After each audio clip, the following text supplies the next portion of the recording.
రక్షింపబడిన వారు చాలాసార్లు కొన్ని సందేహాలు కలిగి ఉన్నారు.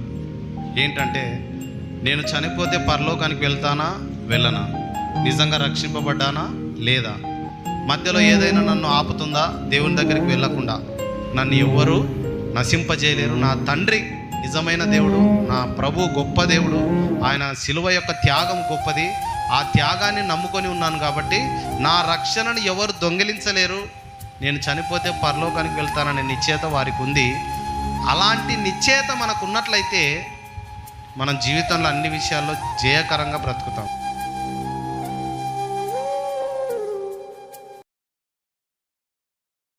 రోమీయులకు రాసిన పత్రిక 1వ అధ్యాయం.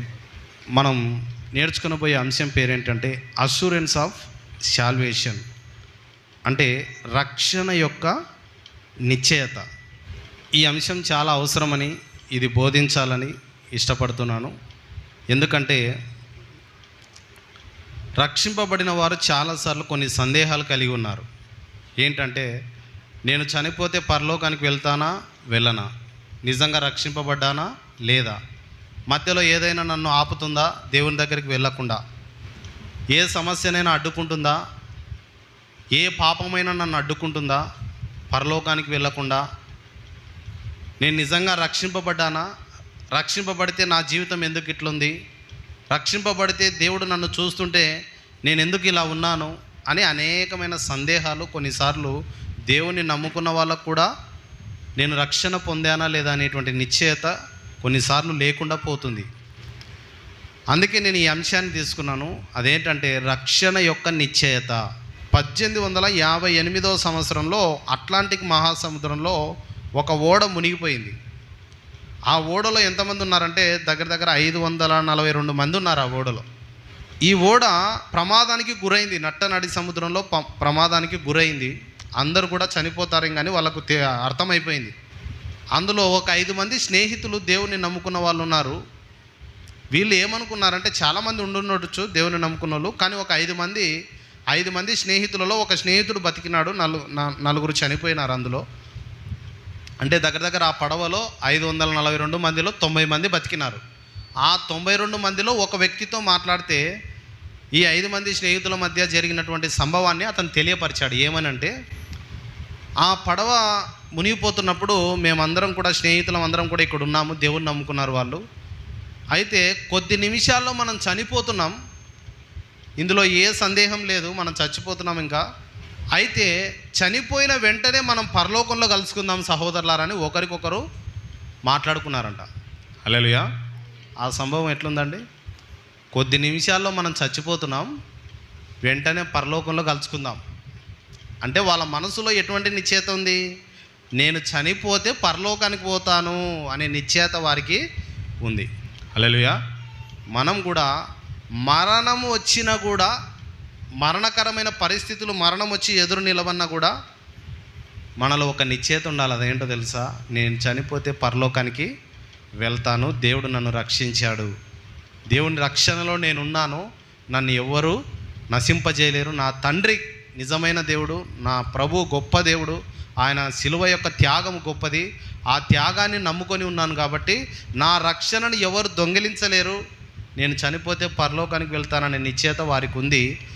అలాంటి నిశ్చయత మనకు ఉన్నట్లయితే మనం జీవితంలో అన్ని విషయాల్లో జయకరంగా బ్రతుకుతాం. హల్లెలూయా. ఒక విశ్వాసి జీవితంలో మొట్టమొదటి మెట్టిది ఏంటో తెలుసా? నేను రక్షింపబడ్డాననే నిశ్చయత. ఈ నిశ్చయత మొట్టమొదటి స్థానంలో మనం దీని మీదనే అనుమానం ఉందనుకోండి, నేను రక్షింపబడ్డానా లేదా, రక్షింపబడింటే ఎందుకు నేను ఈ విధంగా ఉన్నాను, దేవుని రక్షణ నా మీద ఉందా లేదా, దేవుని చూపు నా మీద ఉందా లేదా అని మనకు ఒకవేళ అనుమానం ఉన్నట్లయితే ఇంకా ఈ భూమి మీద అన్ని విషయాల్లో మనం అనుమానపడతాం. ఎందుకంటే ఈ రక్షణ విషయంలో మనకు నిశ్చయత లేకుంటే ఇంకా అన్నిటి మీద మనము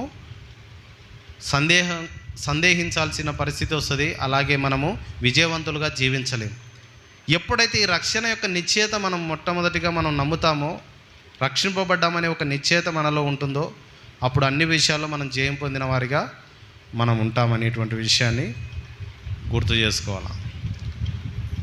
అయితే నేను రక్షింపబడ్డాను అనడానికి 3 ఆధారాలు ఉన్నాయి.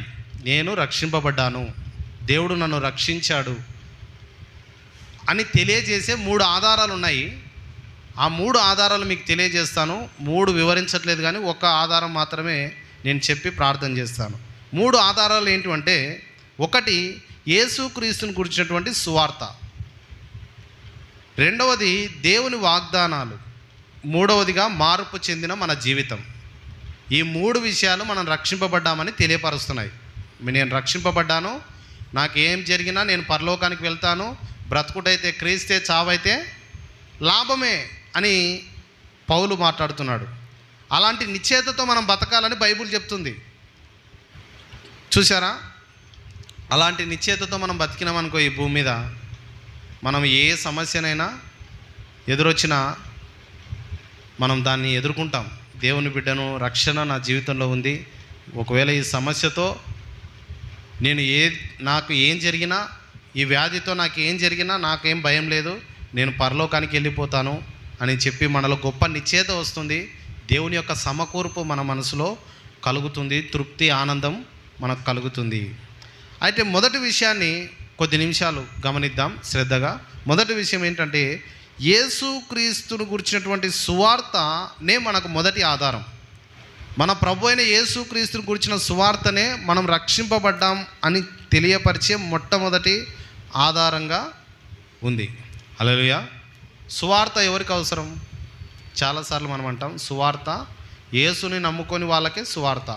మనందరం ఎప్పుడో దేవుని నమ్ముకున్నాం, మనం ఎప్పుడో రక్షకుడిగా ఆయనను అంగీకరించాం, మనకెందుకు సువార్త? సువార్త అన్యులకు అని మనం అనుకుంటాం. చాలాసార్లు విశ్వాసులు అట్లా అనుకుంటారు, దేవుని నమ్ముకున్న చాలామంది. కానీ తప్పు. మన రక్షణ యొక్క ఫౌండేషన్ ఏంటంటే యేసుక్రీస్తుని గురించినటువంటి సువార్త. అది పునాది లాంటిది కాబట్టి అది ఎల్లప్పుడూ కూడా మనం ధ్యానించుకోవాలి, ఎల్లప్పుడూ కూడా దాన్ని జ్ఞాపకం చేసుకోవాలి. అందుకే కదా ప్రభు బల విషయంలో కూడా, నేను తిరిగి వచ్చే వరకు అది నన్ను జ్ఞాపకం చేసుకోవడానికి మీరు ఆచరించండి. నా శరీరానికి సాదృశ్యంగా ఉన్న రొట్టె, నా రక్తానికి సాదృశ్యంగా ఉన్న ఈ ద్రాక్షారసం, నేను తిరిగి మరలా ఈ లోకానికి మిమ్మల్ని కొనుక్కోవడానికి వచ్చే వరకు నేను మీ కొరకు ఈ త్యాగాన్ని చేశాను అని మీరు మర్చిపోకుండా దాన్ని జ్ఞాపకం చేసుకునండి.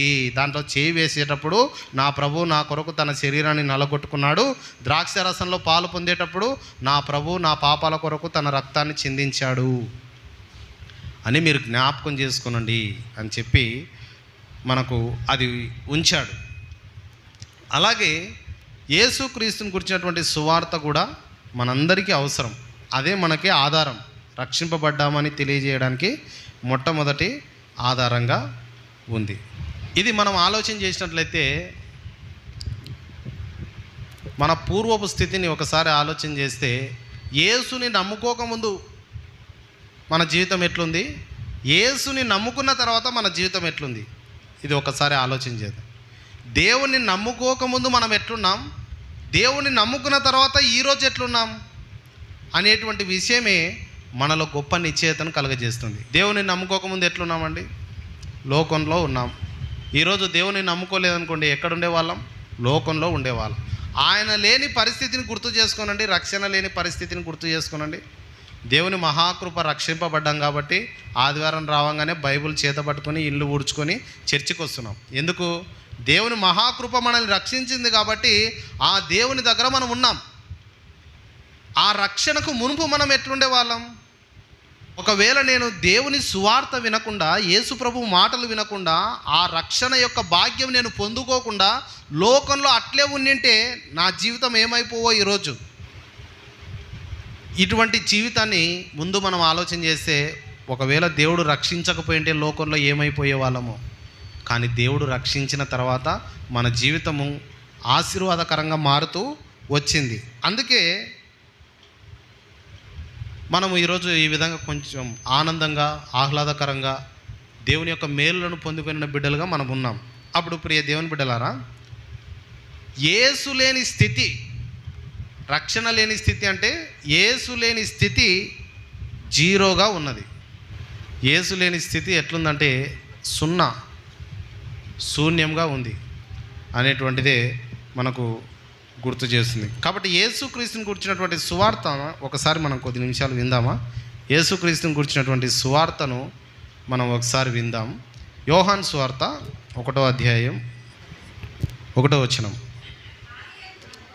యోహాను సువార్త 1వ అధ్యాయం 1వ వచనం. ఆది యందు వాక్యం ఉండెను, వాక్యము దేవుని యొద్ద ఉండెను, వాక్యము దేవుడై ఉండెను. ఆయన ఆది యందు దేవుని యొద్ద ఉండెను, సమస్తమును ఆయన మూలంగా కలిగెను, కలిగి ఉన్నదేది ఆయన లేకుండా కలగలేదు. ఇక్కడ చూడండి, బైబిల్లో ఎన్ని సువార్తలు ఉన్నాయండి? 4 సువార్తలు. మత్తయి, మార్కు, లూకా, యోహాను. ఈ 4 సువార్తలలో మిగతా పక్కనున్న 3 సువార్తలు గమనిస్తే చరిత్రలు రాసుకుంటూ వచ్చారు. యేసుప్రభు ఎలా పుట్టాడు, వాళ్ళ సంతానం ఎక్కడి నుంచి వచ్చింది, ఒక్కొక్కరు ఒక విధానంలో రాశారు సువార్తను. యోహాను చాలా డిఫరెంట్గా రాస్తున్నాడు. మీరు చూసారా? యోహాను సువార్త చాలా డిఫరెంట్గా ఉంటుంది. యోహాను ఎక్కడికి వెళ్ళిపోతున్నాడు అంటే పూర్తిగా ఆదికి వెళ్ళిపోతున్నాడు, ప్రారంభానికి వెళ్ళిపోతున్నాడు, ఫస్ట్కి వెళ్ళిపోతున్నాడు. ఏమంటున్నాడు? ఆది యందు వాక్యం ఉండెను అంటున్నాడు. అంటే ఎక్కడికి వెళ్ళిపోయినాడు? ఆది యందు, ఆది కాండానికి వెళ్ళిపోయి ఆది యందు గుర్తిస్తున్నాడు. అంటే ఈ సృష్టి, ఈ లోకమంతా సృష్టించబడక మునుపు ఏముంది అక్కడ? ఆది యందు వాక్యం ఉండెను. యోహాను ఎట్లా ఆలోచన చేస్తున్నాడు చూడండి. ఈ సృష్టి అంతా లేక మునుపు ఏముంది అక్కడ? వాక్యం ఉంది. ఆ వాక్యం ఎక్కడుంది? దేవుని యొద్ద ఉండెను. ఆ వాక్యమే దేవుడై ఉండెను. ఎంత చక్కగా రాస్తున్నాడు చూసారా? అక్కడున్న వాక్యమే దేవుడై ఉండెను అని చెప్తూ, ఆయన ఆది యందు దేవుని యొద్ద ఉండెను, సమస్తం ఆయన మూలంగా కలిగెను, కలిగి ఉన్నది ఏది ఆయన లేకుండా కలగలేదు. ఎవరి గురించి మాట్లాడుతున్నాడు యోహాను? చాలామంది ఏమంటారంటే 2025 సంవత్సరాల కిందనే కదా యేసుప్రభు వచ్చింది, 2025 సంవత్సరాల కిందనే కదా ఆయన చరిత్ర ప్రారంభమైంది. అంతకుముందు ఏడున్నాడు ఆయన? అంతకుముందు లేడు కదా. అంత మాత్రమే కాదు, సిలువలో తన్ను తాను రక్షించుకోలేక చనిపోయిన వాడు మనల్ని ఎట్లా రక్షిస్తాడు? లోకం అపార్థం చేసుకున్నటువంటి విషయం. ఈ రోజుల్లో అనడం కాదు, ఆ రోజుల్లో అప్పుడే పక్కన ఒక దొంగ అన్నాడు, ప్రభువా నువ్వు యేసువు కదా, నువ్వు రక్షించుకొని మమ్మల్ని కూడా రక్షించు అని అన్నాడు. ముందర ఉన్న జనాలు కూడా అన్నారు. ఏమన్నారు? నువ్వు దేవుని కుమారుడు అయితే ఆ సిలువ నుంచి దిగిరా అన్నారు. ఆ రోజే నిందించినారు, ఆ రోజే దూషించినారు. కానీ మనుషుల రక్షణార్థమై సిలువ జరగాల్సి ఉంది కాబట్టి మౌనంగా ఉన్నాడు. దాని గురించి యోహాను రాస్తూ ఏమంటున్నాడంటే, ఆది యందు వాక్యం ఉండెను. అన్నీ లేకముందు, ఈ సృష్టి లేకముందు ఎవరున్నారంటే యేసుప్రభు అక్కడ ఉన్నాడు అంటున్నాడు. యేసుప్రభు అక్కడి నుంచి వచ్చాడు. యేసుప్రభు అన్నిటికంటే ముందున్నాడు. కలిగి ఉన్నది ఏది ఆయన లేకుండా కలగలేదు అంటున్నాడు. అన్నీ ఆయన ద్వారా కలిగాయి అంటున్నాడు. అది యేసుక్రీస్తుని గురించినటువంటి సువార్త అని చెప్తూ 14వ వచనంలో, ఆ వాక్యము శరీరధారిగా ఈ లోకానికి వచ్చింది. హల్లెలూయా. ఆది యందు ఉన్న ఆ వాక్యమే శరీరధారిగా ఈ లోకానికి వచ్చింది అని చెప్తున్నాడు. అప్పుడు చూడండి, ఇదే దర్శనం యెషయా కూడా చూశాడు. యెషయా గ్రంథం 6వ అధ్యాయం 1వ వచనం చదువుదాం చూడండి. రాజైన ఉజ్జియా మృతి నొందిన సంవత్సరమున అత్యున్నతమైన సింహాసనమందు ప్రభువు ఆసీనుడై ఉండగా నేను చూచి తిని. యెషయా గ్రంథము యేసు ప్రభు రాకముందు 800 ఏళ్ళ కింద రాయబడింది. ఆ ప్రవక్త చూసినాడంట యేసు ప్రభువును గురించినటువంటి దర్శనము ఏంటంటే, అత్యున్నత సింహాసనమందు ప్రభువు ఆసీనుడై ఉండగా చూసినాడంట. అంటే ఇప్పుడు యేసు ప్రభు 2025 సంవత్సరాల కింద వచ్చాడా? అట్లా అంటే రక్షణ భాగ్యాన్ని కోల్పోతుంది లోకం. రక్షణను దేవుడు అనుగ్రహించే రక్షణ ఈ లోకం కోల్పోతుంది. ఆ సృష్టికర్త, సర్వలోకాన్ని సృష్టించిన దేవుడు, సమస్త మానవాళిని జీవరాశులను కలగజేసిన సృష్టికర్త, నిజమైన దేవుడు, ఒకే ఒక్క దేవుడు, అద్భుతములు చేయగలిగినటువంటి దేవుడు, తన నోటి మాట ద్వారా ఈ లోకాన్ని సృష్టించిన ఒకే ఒక్క దేవుడు పరమాత్మ, ఆ తండ్రి వాక్యముగా ఉన్నాడు ఆది యందు. ఆ వాక్యమే శరీరధారిగా ఈ లోకానికి వచ్చిందని చెప్పి యోహాను మాట్లాడుతున్నాడు. అంతకు మునుపే యెషయా కూడా దాని దర్శనాన్ని చూశాడు, ప్రభువు ఆసీనుడై ఉండగా చూశాడు అని చెప్పి పరిశుద్ధ గ్రంథం మాట్లాడుతుంది కదా. మత్తయి సువార్త 1వ అధ్యాయం 18వ వచనం. యేసు క్రీస్తు జననమిదం ఎట్లనగా ఆయన తల్లి అయిన మరియా యోసేపునకు ప్రదానం చేయబడిన తర్వాత వారేకము కాకమునుపు ఆమె పరిశుద్ధాత్మ వలన గర్భవతిగా ఉండెను. ఇక్కడ చూసారా, యేసుక్రీస్తు కూర్చున్నటువంటి జననం ఎట్లనగా ఆయన రక్షణ సువార్తను మనం గమనిస్తున్నాం, రక్షణ యొక్క నిశ్చయతను మనం గమనిస్తున్నాం. రక్షణ యొక్క నిశ్చయత ఎట్లా కలుగుతుందంటే యేసుక్రీస్తుని గురించినటువంటి శుభవార్త వలన కలుగుతుంది. యేసుక్రీస్తుని గురించినటువంటి సువార్త ఏంటి? ఆయన జననం ఎట్లుంది? కన్య మరియ గర్భం ఉన్న పరిశుద్ధాత్మ వలన గర్భవతి అయింది అని ఇక్కడ రాయబడింది. చాలామంది సందేహపడుతున్నారు ఈరోజు కూడా దాని గురించి. అప్పుడు యేసు ప్రభులో ఉన్నది యోసేపు రక్తమా మరియమ్మ రక్తమా? యోసేపుకు మరియమ్మకు ప్రదానం జరిగింది. ప్రదానం జరిగిన తర్వాత, ఎంగేజ్మెంట్ జరిగిన తర్వాత వాళ్ళకి ఇంకా పెళ్లి కాలేదు. అంతకు మునుపే పరిశుద్ధాత్మ వలన మరియమ్మ గర్భం దాల్చింది. ఇప్పుడు యేసు ప్రభువులో ఎవరి రక్తం ఉంది? యోసేపు రక్తం ఉంది, యోసేపు సంతానమే కదా. మరియమ్మ రక్తం ఉంది, మరియమ్మ ద్వారానే కదా ఈ లోకానికి వచ్చినాడు. కాబట్టి మరియమ్మ రక్తం అతనిలో ఉంది అని అంటున్నారు. ఎవరి రక్తం ఉంది మళ్ళీ ఆయనలో? యేసు ప్రభువులో ఎవరి రక్తం ఉందంటే దేవుని రక్తమే ఉంది. మరియమ్మ రక్తం లేదు, యోసేపు రక్తం లేదు. మరియమ్మ రక్తం ఉంటే అది ఎట్లా మనుషులను క్షమిస్తుంది? మనుషుల పాపాలను ఎట్లా కడిగేస్తుంది?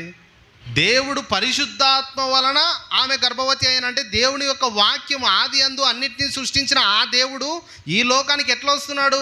ఒక కన్య మరియ గర్భాన్ని దాల్చుకొని ఉపయోగించుకొని ఈ లోకానికి వస్తున్నాడు, తన స్వరక్తాన్ని తీసుకొని. అంటే వాక్యమే శరీరాన్ని దాల్చుకుంటుంది అనేటువంటి విషయాన్ని మనం ఇక్కడ అర్థం చేసుకోవాలా. వాక్యము శరీరాన్ని ధరించుకొని ఈ లోకానికి వస్తుంది, అది దేవుని రక్తంగా మారుతుంది. దేవుని రక్తమే మనుషుల పాపాలన్నింటినీ కడిగివేయగలదు. మనుషుల రక్తం కడిగివేయబడలేదనే దేవుడు ఈ లోకానికి దిగి వచ్చాడు, మనుషుల పాపాల కొరకు ఆ రక్తము. హల్లెలూయా. కాబట్టి యేసు ప్రభువుని గురించినటువంటి సువార్త ఏంటంటే ఆయన పుట్టుక పరిశుద్ధమైనది, ఆయన యొక్క ఈ లోకానికి రావడం అనేటువంటిది గొప్ప విషయం. దేవునికి అసాధ్యమైనది ఏదైనా ఉందా? ఏది లేదు. ఆకాశాన్ని తెరిచి ఆకాశంలో నుంచి నేరుగా ఈ భూమి మీదకి వచ్చినట్లయితే ఇది 2025వ సంవత్సరం కదండి. యేసు ప్రభు ఈ లోకానికి వచ్చి 2025వ సంవత్సరం. ఇప్పుడు ఇంకా కొన్ని తరాలు ఒక గడిచిపోయినావు అనుకోండి, వాళ్ళందరూ బైబిల్ చదివినప్పుడు బైబిల్లో ఒక వచనం ఉందనుకోండి. ఏంటి? అనగనగా ఒక కాలాన ఆకాశం తెరవబడి ఆకాశంలో నుంచి ఒక దేవుడు దిగి వచ్చినాడు, ఆ దేవుడు కలవరి శిలువలో ప్రాణం పెట్టినాడంటే సైన్స్ డాక్టర్లు ఏం చేస్తారో తెలుసా? ఎక్కడైనా ఆకాశం తెరవబడుతుందా? ఆకాశంలో నుంచి ఎవరైనా కిందికి వస్తారా? ఆకాశం తెరవబడడం ఏంటి? ఆకాశంలో నుంచి ఎవరో కిందికి రావడం ఏంటి? మనుషుడు ఎప్పుడైనా అట్లా పుడతాడా భూమి మీద అని అంటారా? అనరా? ఖచ్చితంగా అంటారు. ఆకాశంలో నుంచి ఎవరు దిగి వస్తారు చెప్పండి? అందరూ తల్లి గర్భంలోనే కదా పుట్టేది. భూమి మీద పుట్టిన వాళ్ళందరూ అట్లే పుడతారు. యేసు ప్రభుని గురించి ఆ రోజు అట్లా మాట్లాడుకుంటారని చెప్పి దేవుడు ఎట్లొచ్చినాడు ఈ లోకానికి? మరియ గర్భాన శిశువుగా పుడుతున్నాడు. ఎందుకంటే ఈ లోకము యొక్క ధర్మాన్ని ఆయన లోబడి మానవుని పోలికగా పుట్టి దాసుని స్వరూపాన్ని ధరించుకొని ఈ లోకానికి వస్తున్నాడు. ఎందుకంటే రేపొద్దున ఎవరు క్వశ్చన్ చేయకూడదు. బైబిల్లో అన్ని ఆధారాలు ఉన్నాయి. ఆయనే నిజమైన దేవుడు, ఆయనే లోకరక్షకుడు, ఆయనే అన్నిటినీ సృష్టించిన దేవుడు. కాబట్టి అన్ని ఆధారాలు దేవుడు ఇక్కడ ఉంచాడు. ఆ దేవుడు మనల్ని కాపాడడానికి మానవుని పోలికగా పుట్టి ఈ లోకానికి వస్తున్నాడు. అది యేసుక్రీస్తుని గురించినటువంటి సువార్త. ఒక్క సంభవాన్ని మాత్రం మీకు చూపిస్తాను, మళ్ళీ వచ్చే వారం కొనసాగిస్తాను. చూడండి, యేసుక్రీస్తుని గురించినటువంటి సువార్త మన జీవితంలో గొప్ప మార్పును తీసుకొస్తుంది. ఆ విషయాన్ని చూద్దాం. మార్క్స్ సువార్త 5వ అధ్యాయానికి తిప్పండి. 25వ వచనం చదువుదాం. చూడండి. 12 ఏండ్ల నుండి రక్తస్రావ రోగం కలిగిన ఒక స్త్రీ ఉండెను. ఆమె అనేక వైద్యుల చేత ఎన్నో తిప్పలు పడి తనకు కలిగినదంతయు వ్యయం చేసుకొని ఎంత మాత్రమును ప్రయోజనం లేక మరింత సంకటపడెను. ఇక్కడ గమనించండి, ఇక్కడ ఒక స్త్రీ ఉంది. ఆమె 12 ఏండ్ల నుంచి ఒక రోగంతో బాధపడుతుంది. నేను అడుగుతున్నాను, ఈ 12 ఏండ్లలో ఆమెకి ఎన్నిసార్లు చనిపోవాలనిపించిందో? ఒక వ్యాధితో ఎన్నేళ్ళు బాధపడింది? 12 సంవత్సరాలండి. జీవితంలో 12 ఏళ్ళు ఒక వ్యాధితో బాధపడింది. బాధపడుతూ ఆమె ఎంతో సంకటపడిందని రాయబడింది ఇక్కడ. ఆమె మరింత సంకటపడాను. అంటే 12 ఏండ్లు ఒక వ్యాధితో బాధపడుతుంది ఆమె. ఇంకా ఆమె దగ్గరికి ఎవరు వచ్చింటారు, ఎవరు ఆదరించింటారు, ఎవరు చూసింటారు చెప్పండి? ఒక వారం పానం బాగాలేకపోతేనే దేవుడు నన్ను చూశాడా అని బాధపడుతుంటాం, దేవుడు నన్ను ఆదుకుంటున్నాడా అని బాధపడుతుంటాం. కొన్నిసార్లు బలహీనతలు అట్లుంటాయి. కానీ ఈమెకు వచ్చిన బలహీనత ఒక వారం కాదు, ఒక నెల కాదు, 12 ఏండ్లతో బాధపడుతుంది. ఎవరో ఈ స్త్రీ, బైబిల్లో రాయబడింది, పరిశుద్ధాత్ముడు నీతో మాట్లాడుతున్నాడు. అది గుర్తించు. ఏం రాయబడింది ఇక్కడ? ఒక స్త్రీ 12 సంవత్సరాల నుంచి ఒక వ్యాధితో బాధపడుతుందంట. ఎవరు దగ్గరికి రావడం లేదు. ఈమె రోగం మాకు అంటుకుంటుందేమో, ఈమె దగ్గరికి పోతే మాకేమవుతుందో, మనకెందుకు వచ్చిన గొడవ, మన తిండి మనం తిందాం, మన బువ్వ మనం తిందాం, మన మంచం మీద మనం పడుకుందాం. ఈమెతో దగ్గరికి పోతే, ఈమెకు సహాయం చేద్దామని పోతే ఆ రోగం మనకు అంటుకుంటే మన పిల్లలు మనం ఏమైపోవాలని చెప్పి అందరూ దూరపరిచి దూరం పెట్టిన వాళ్ళే. ఈ వ్యాధితో ఎన్నాళ్ళు బతకాల నేను అని చెప్పి బాధపడుతూ అనేక వైద్యుల దగ్గరికి వెళ్ళిందట, డాక్టర్లందరి దగ్గరికి పోయింది. అర్థమవుతుందండి? పెద్ద పెద్ద డాక్టర్ల దగ్గరికి వెళ్ళింది. అయ్యా, ఈ రోగంలో నుంచి నన్ను బయటపడేయండి, ఈ రోగంతో నేను ఎన్నాళ్ళు భరించాలా, అందరికీ చిన్నదాన్ని అయిపోతున్నా, అందరూ చిన్న చూపు చూస్తున్నారు నన్ను అని అందరు డాక్టర్ల దగ్గరికి పోయింది. కానీ ఆమెకు నయము ఇంకా నయం కావట్లేదని ఏం చేసింది? ఉన్నదంతా ఊడ్చిపెట్టింది, డబ్బంతా ఖర్చు పెట్టింది. అదే అక్కడ చూస్తున్నాం మనం.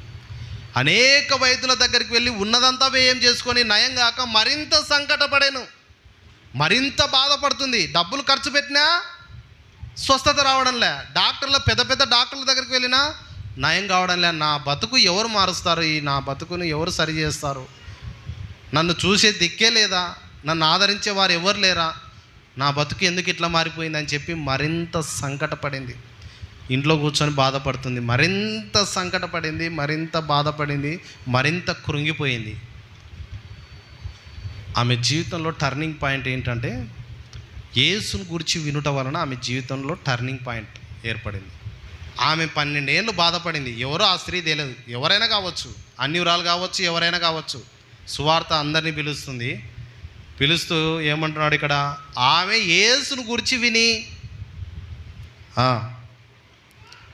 నేను ఆయన వస్త్రములు మాత్రం ముట్టినా బాగుపడేదని అనుకుని జన సమూహంలో ఆయన వెనుకకు వచ్చి ఆయన వస్త్రములు ముట్టెను.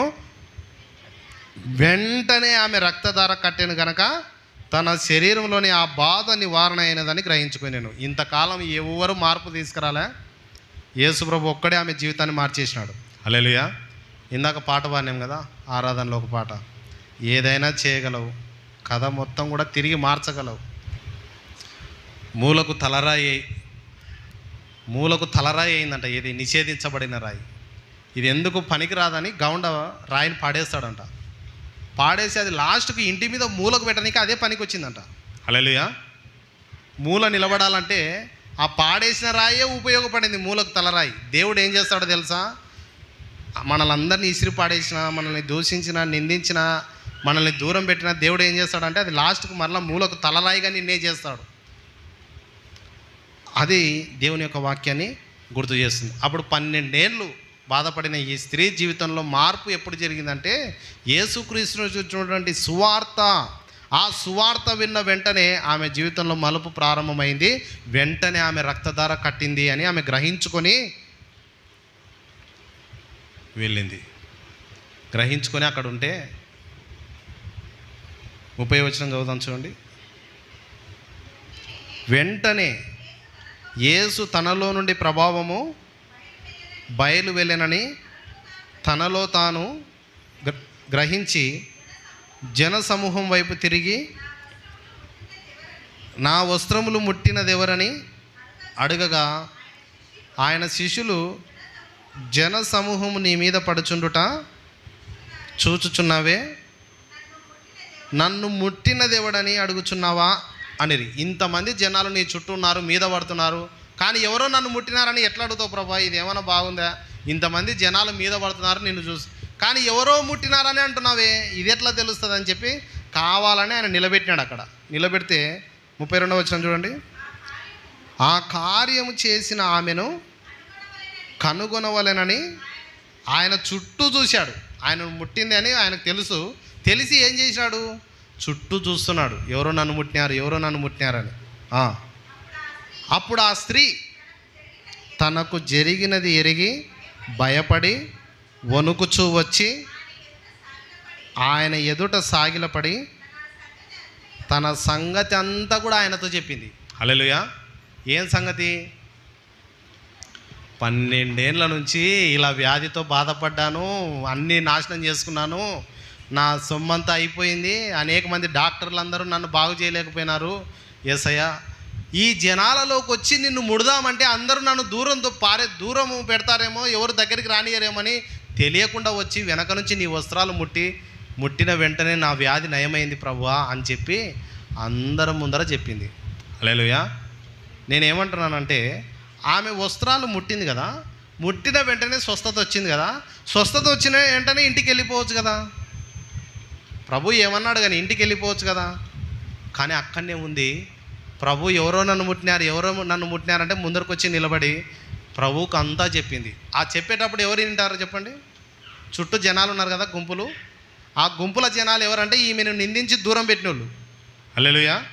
ఈమెను దూరం పెట్టినారు. నీకు రక్తస్రావ రోగం ఉంది, నీకు నయం కాదు, నీ జీవితం అంతే, నీ పరిస్థితి ఇంతే అని అందరూ దూషించినారు కదా. వాళ్ళందరూ కూడా ఆ గుంపులో ఉండిండొచ్చు. అందుకే దేవుడు ఏమంటున్నాడు, ఒకవేళ ఆమె అట్లే ఇంటికి పోయింది అనుకో, ఆమె చెప్తుంది, ఒకవేళ అమ్మ నాకు నయమైంది, యేసు ప్రభు స్వస్థపరిచినాడంటే ఎవరైనా నమ్ముతారా? ఎవరు నమ్మరు. అందుకే ఆన్నే పిలిచి ఆన్నే చెప్పించినాడు ప్రభు, సాక్ష్యం చెప్పించినాడు. హల్లెలూయా.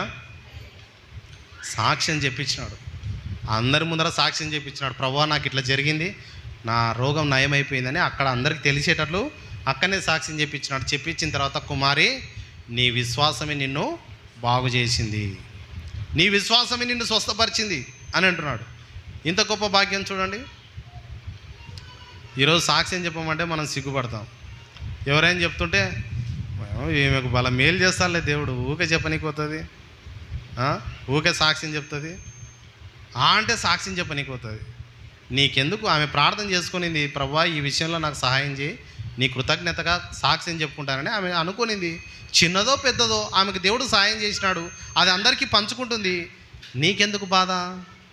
హల్లెలూయా. ఇక్కడ చూసారా, అట్లా అన్నోళ్ళ దగ్గర దేవుడు వచ్చి సాక్ష్యం చెప్పమ్మా అన్నాడు. రా నీకేం జరిగిందో చెప్పు అంటే, ప్రభువా నాకు ఇట్లా జరిగింది, నేను వస్త్రాలు ముట్టాను, బాగైంది నాకంటే. ఇప్పుడు ఆమెను ఇంటికి పోయినాక ఎవరైనా అడుగుతారా? దూరం పెడతారంగా?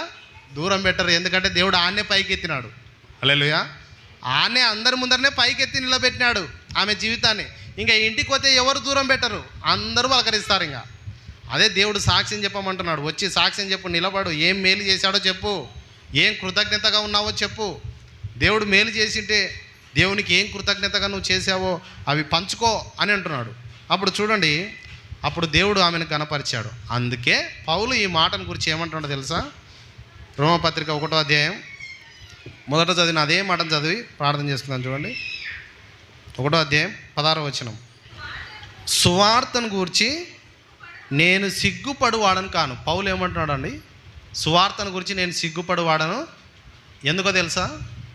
సువార్త అంటే ఏంటో తెలుసా? అది నశించిపోయిన వ్యక్తిని మరలా దేవుని యొద్దకు తీసుకొచ్చే శక్తి సువార్తలో ఉంది. యేసు ప్రభు సువార్తలో ఏముంది? ఒక వ్యక్తి నరకానికి పోకుండా పరలోకానికి నడిపించే గొప్ప భాగ్యం సువార్త ద్వారానే జరుగుతుంది. కాబట్టి ఈ సువార్త విషయంలో నేను అస్సలు సిగ్గుపడను. ఎవరన్నా ఏమన్నా అనుకొని ఈ సువార్త విషయంలో, దేవుని కార్యం విషయంలో నేను అస్సలు సిగ్గే పడను అని అంటున్నాడు. ఎందుకంటే తన పూర్వపు జీవితాన్ని జ్ఞాపకం చేసుకున్నాడు. ఒకవేళ దేవునికి దూరంగా ఉంటే నా జీవితం ఎట్లుండేదో, ఈరోజు దేవుడు నన్ను రక్షించాడు, ఆ రక్షణ అందరికీ తెలియాలా అని చెప్పి ఇక సువార్తను గురించి నేను సిగ్గుపడువాడని అస్సలు కాదు, ఆ సువార్తను బోధిస్తాను. ఏలయనగా నమ్ము ప్రతి వానికి, మొదట యూదునికి గ్రీసు దేశస్థునికి కూడా రక్షణ కలుగజేయటకు అది దేవుని శక్తి. హల్లెలూయా. నమ్ము ప్రతి వానికి, కులం లేదు, మతం లేదు, భేదం లేదు, వర్గం లేదు, దేశం లేదు, ఊర్లు లేవు, ప్రాంతాలు లేవు. నమ్ము ప్రతి వానికి యేసు ప్రభు నిజమైన దేవుడు, ఆయన నా కొరకు ఈ లోకానికి వచ్చాడు, నా పాపాల కొరకు కలవరి శిలువలో ప్రాణం పెట్టాడని ఎవరైతే నమ్ముతారో వారికి కులం లేదు, మతం లేదు, ఏ భేదం లేదు. నమ్ము ప్రతి వానికి రక్షణ కలగజేయటకు అది దేవుని శక్తి అయి ఉన్నది అని దేవుని యొక్క వాక్యము గుర్తు చేస్తుంది. దేవుడు మిమ్మల్ని దీవించును గాక.